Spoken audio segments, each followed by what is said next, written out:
beautiful as Alain Delon. For decades, this phrase was the ultimate compliment worldwide. But behind the angelic face and hypnotic blue eyes hid a cold, calculating man with a dark double bottom. Why did the film industry secretly dread him? Why did his own children turn his final years into a public nightmare? And most importantly, what dark secrets did the most handsome man in cinema take to his grave? It all began on a chilly October morning in 1968, on the western outskirts of Paris. A scrap metal dealer named Jean Pinel was on his daily routine, searching through the local dumpster. But what he discovered that day filled him with pure horror. Wrapped tightly in a filthy piece of burlap lay a lifeless human body. The police acted swiftly to identify the body. Within just 24 hours, the murder investigation led them straight to a prime suspect, the internationally acclaimed French movie star, Angelic. The victim was Stevan Markovic, the actor's close personal friend and bodyguard. Suddenly, the yellow press erupted.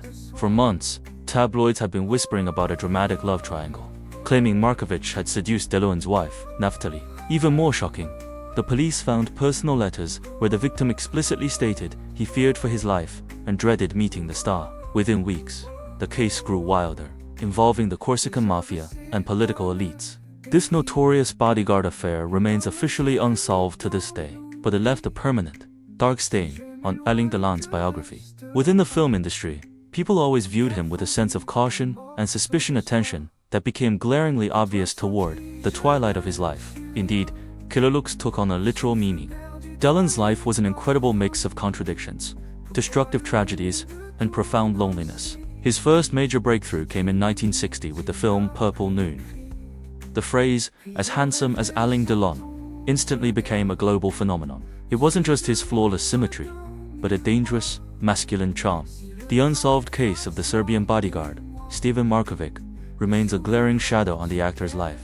It is the exact reason why the cinema elite always treated Delon with deep skepticism and caution. This underlying tension and cold distance became explicitly visible during the final, lonely years of his grand cinematic journey. Killer looks. There is no better way to describe his appearance, his destructive charisma, and his undeniable acting talent. His very first major role in cinema brought him instant, planet-wide success. In 1960, he starred in the iconic film Purple Noon, a brilliant psychological thriller that defined his early career. Everyone today knows the American remake, The Talented Mr. Ripley, but it was Delon who set the gold standard. The famous phrase, "beautiful as Alain Delon," immediately conquered the world. It wasn't just about his perfect facial features, but a raw, magnetic, masculine charm that captivated female audiences from Paris to the ends of the earth. Tom Ripley felt as if he were custom written for Delon. He played a polite, sophisticated, and intelligent man who was, beneath the surface, a cold psychopath and a calculated murderer. This man with a double bottom was a reflection of both the character and the actor himself. His beauty made him a god. His scandals made him a tabloid king. In his final years, his silence and the dramatic story of his euthanasia turned him into a myth. Delon never left any personal memoirs behind, but countless complimentary biographies have been written about him. Today, however, we are going to tell his authentic, true story, the kind of story he probably would have never wanted to hear himself. In 1986, a famous Soviet rock song featured the line, "Alain Delon doesn't drink bourbon." Soviet listeners perfectly understood why he was the ultimate object of passion. In the USSR, his movies smashed every possible box office record.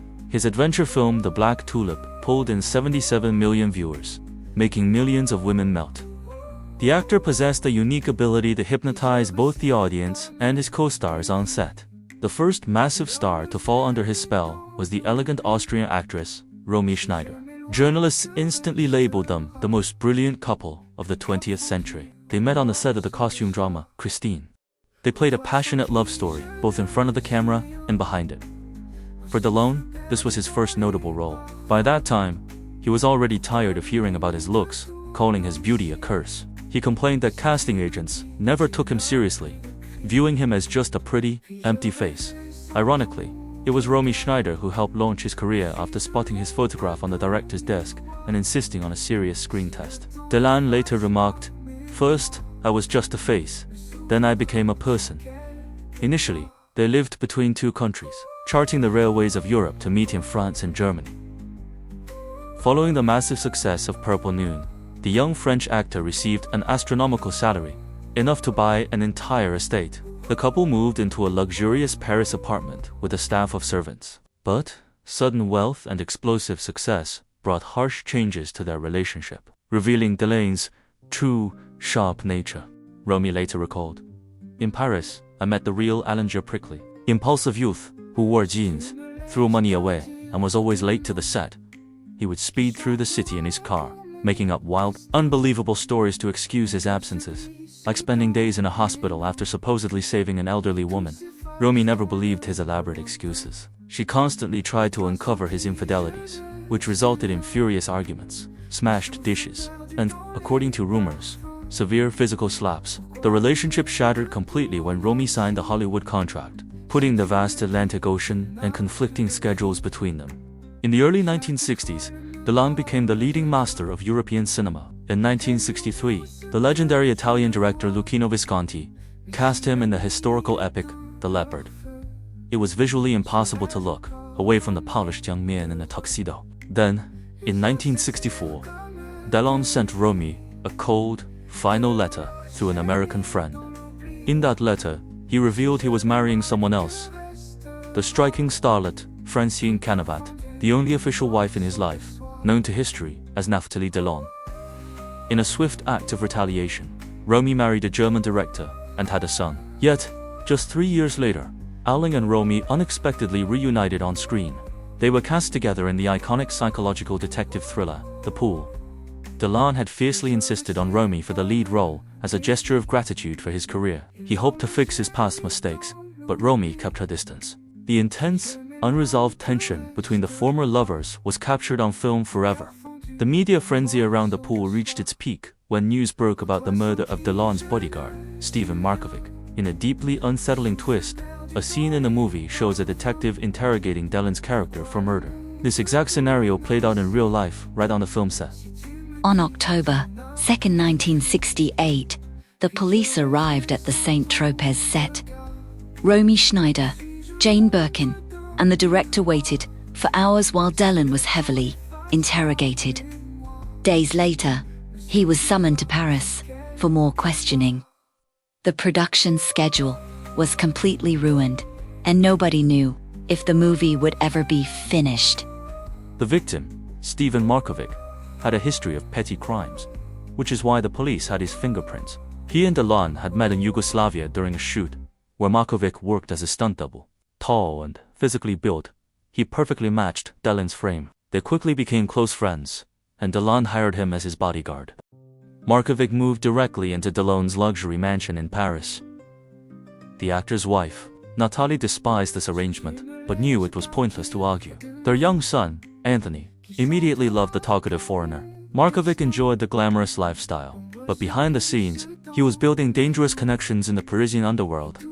In that brief, cold letter, Alain casually informed Romy that he was marrying another woman, the striking actress Francine Canavat, who went down in history as Nathalie Delon. She was the only official wife the actor ever had. Heartbroken and seeking revenge, Romy quickly married a German theater director and gave birth to a son. But their paths would soon cross again. Just 3 years later, in 1968, Delon and Schneider unexpectedly reunited on the silver screen. They were cast as lovers in the iconic psychological drama The Pool. It was Alain himself who fiercely demanded that producers cast Romy, presenting it as a gesture of gratitude for her helping his career years prior. He secretly hoped to revive their past flame, but Romy kept a cold, professional distance. The unresolved, electric tension between the former lovers was captured on film forever, turning the movie into a masterpiece. However, the media frenzy around The Pool wasn't just about their romance. It reached a boiling point when a real-life horror story erupted, completely mirroring the dark plot of the film. In a deeply unsettling twist of fate, a key scene in The Pool shows a detective intensely interrogating Delon's character for murder. This exact scenario played out in real life, right on the film set. The media frenzy reached its peak when news broke about the brutal murder of Delon's personal bodyguard, Stevan Markovic. On October 2, 1968, police cars arrived at the sunny St. Tropez set. Romy Schneider, Jane Birkin, and the director waited in shock for hours while Delon was heavily interrogated. Days later, he was summoned to Paris for further questioning. The production schedule was completely ruined, and nobody knew if the movie would ever be finished. The victim, Stevan Markovic, had a history of petty crimes, which is why the police already had his fingerprints. He and Delon had met in Yugoslavia during a movie shoot, where Markovic worked as a stunt double. Tall and physically built, he perfectly matched Delon's frame. They quickly became close, and Delon hired him as his bodyguard. Markovic moved directly into Delon's luxury mansion in Paris. The actor's wife, Natalie, despised this arrangement, but knew it was pointless to argue with her husband. Their young son, Anthony, immediately loved the talkative foreigner. Markovic enjoyed the glamorous lifestyle, but behind the scenes, he was building dangerous connections. He effectively became Delon's shadow, managing his daily life and accompanying him everywhere. But Markovic wasn't satisfied with just being an assistant. He used his access to the actor's elite circle to rub shoulders with the Parisian underworld, shady businessmen, and influential political figures, setting up a ticking time bomb. Markovic quickly became Delon's shadow, managing his daily routine and accompanying him to every high society event. Their young son, Anthony, absolutely loved the charismatic foreigner. Markovic thoroughly enjoyed the glamorous lifestyle, but behind the scenes, he was actively building dangerous connections in the Parisian underworld. He wasn't satisfied with just being an assistant. Markovic used his access to Delon's elite circle to rub shoulders with shady businessmen and influential politicians. Rumors began to circulate that he was organizing wild, secret parties for the elite, secretly taking compromising photographs of high-profile guests for future blackmail. This dangerous game turned Markovic into a walking target. Delon's relationship with his bodyguard quickly soured. The actor grew tired of his assistant's reckless behavior, financial debts, and obvious arrogance. In the summer of 1968, after a series of bitter arguments, Markovic was officially dismissed and ordered to leave the mansion. Despite being fired, Markovic refused to leave Paris quietly. He knew too much. On the night of September 22, 1968, he stepped out of Delon's house, flagged down a taxi, and disappeared into the dark city streets. It was the last time anyone ever saw him alive. Delon grew completely tired of his assistant's reckless behavior, mounting financial debts, and growing arrogance. In the summer of 1968, after a series of bitter, furious arguments, Markovic was officially dismissed and ordered to pack his bags, but the former bodyguard refused to leave. Quietly, he knew far too much. On the chilly night of September 22, 1968, Stevan Markovic stepped out of the actor's luxury mansion for the last time. He flagged down a passing taxi, looked back at the house, and disappeared into the dark city streets. A few weeks later, his body was found in a dumpster, and a dark shadow fell over European high society. When the police searched Markovic's former room, they discovered something chilling: personal letters sent to his brother in Yugoslavia. In them, Markovic explicitly wrote, "If I am killed, it is 100% the fault of Alain Delon and his Corsican mafia friend, François Marcantoni."